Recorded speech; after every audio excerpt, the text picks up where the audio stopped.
Hey everybody, welcome back to the Roundtable. I'm your host Steven. Thank you so much for tuning in.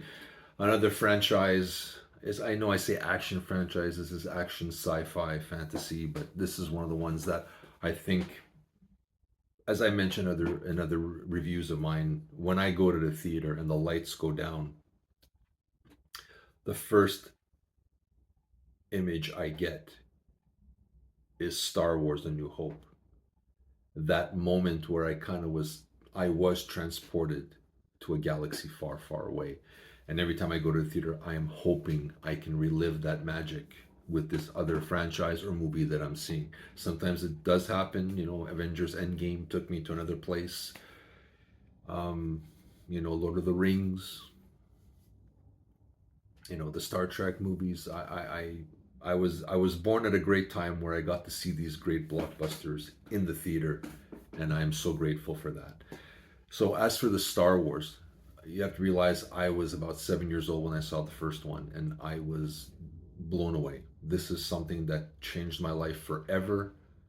I look at every sci-fi film as it has to measure up to the impact of Star Wars, and sometimes that's a wrong thing to do, but that's the way I've been wired. I'm hoping I get that smack in the face like I did with Star Wars: A New Hope when I was a young boy. And this series has gone on for many, many, many years. Started off in 1977. The last full fledged film came out in 2017. There have been 9 films, 3 trilogies. I'm not talking about the spin offs, these are strictly the films right now. Star Wars in this is a state of flux. I always have hope that they will course correct, but I have to realize that without Lucas there now, he is the creator, and without him there will always be something lacking. No matter how much, I understand Favreau and J.J. Abrams are fans, and all these guys that are in it are fans. They were fanboys too, like me. But there's always going to be something missing when the creator. It's like Star Trek without Gene Roddenberry. I love Star Trek, but there's always something you notice when the guy who created it is not there. And this is the same thing with Star Wars. I'm gonna say the original trilogy, nothing can touch it. Although at times I do not like Return of the Jedi because of the Ewoks. I know people do love them. I thought it went too kid-like sometimes, but I watched it again recently and I got into it, and I understand it's made for kids, and I understand Lucas's thought process. But when I was growing up, and you get older and your tastes change, it's like watching the Clone Wars with my daughter. She was introduced to Star Wars by the Clone Wars. So for her, that's an episode 1, 2, 3 are the focal points. And I know some people who now defend the prequel trilogy tooth and nail, saying that it is light years above anything. I'll get to that later. The original trilogy, like I said, is untouchable. It brought me back, and I skipped school opening days to go see these movies. I waited in line for hours.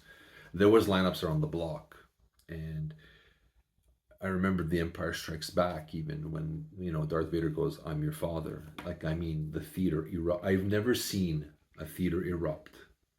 There's 2 times I've seen the theater erupt: when Darth Vader says, "I'm your father," and when Spock dies. I'm telling you, screams, yelling, um, cursing, you name it. I have never seen that since. These are the 2 instances that I remember the theater losing their mind. So does this trilogy mean a lot to me? Yeah. Because I was a young kid who dreamed of outer space and loved outer space and loved science. And these were the films that kind of, like George Lucas said, yeah, this is your world. This is what you thought of, Stephen. Go and play and go into this galaxy far, far away. And I did. And I love it. And I still love it to this day. When the prequels came out, I'm going to be honest, I hated them at first. I thought the dialogue was lousy. I thought the love story was. I expected that from a Hallmark movie. but it is what it is.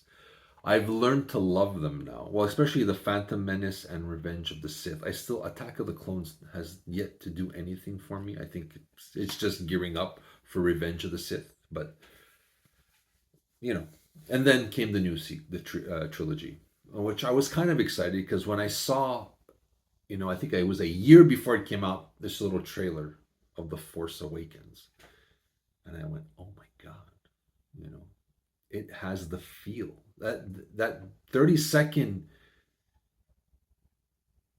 trailer or teaser trailer had the feel of the original Star Wars movie when I was a kid. And I just went, oh my God, JJ nailed this thing.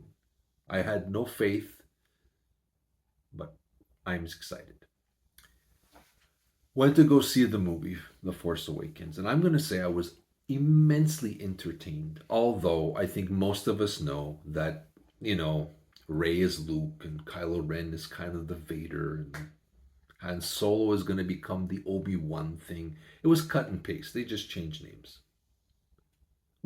But what it did correctly is it brought back the tone, not over CGI like the prequels. It went back to practical effects like the originals. The Force Awakens is an entertaining Star Wars movie. Yes, it's cut and paste from A New Hope. No doubt. What's the one? Now, a lot of people are going to kill me. The Last Jedi. I appreciate that they realize they're trapped in the Skywalker saga and they need a way out. But once you have characters that have been established like Luke, Leia, and everything, you can't just decide, nah, forget it. Killing Snoke all of a sudden. It just seems so forced that you're trying to change the lore. I think you can change the lore if they reboot the trilogy. I'll get to that later. So, do I like this movie? No. Because they took the characters I love and kind of said, and I understand why you're stuck in the Skywalker saga. You're limited, and I understand it can be frustrating. But it is a galaxy far away. Like they're doing now with The Mandalorian. Deal with other people in that universe. That's all. They could have done something else. I think that when J.J. Abrams said he didn't have a plan for 3 movies, just hand it off to the next director and you run with it. Like Kevin Feige in Marvel. He had a 10-year plan and had it mapped out. You should have mapped it out. Would have been in a better situation. The Rise of Skywalker. I'm going to say I'm entertained. But this is course correcting everything that was done, pretending that The Last Jedi didn't happen. So I think like 40 minutes into the movie, they're kind of go, oh, we'll do this and fix that. So it's course correction as opposed to giving me an adventure. Star Wars has always been about adventure and family and connection. And again, you brought back the original cast. And in they're not one movie are they all together on a mission, which we would have went bonkers for. I don't know who in the right mind said, yeah, let's separate them all. You should have got Han and Leia Chewie to go get Luke, bring him out of his funk instead of drinking the milk from those creatures, and have they go off to fight Kylo Ren with the new guys. And even if Kylo Ren would kill them,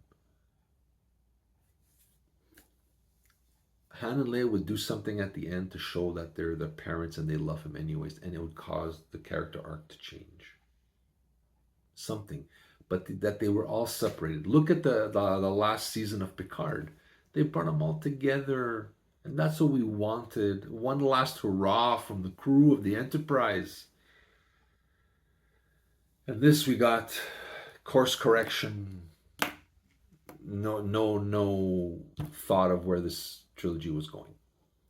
And I think that's what hurt us the most, because like me, who grew up with the originals, it does mean a lot to us. And that you kind of effed over these characters has left a bad taste in our mouth for all, and it's we still do. We're still voicing our opinions on this.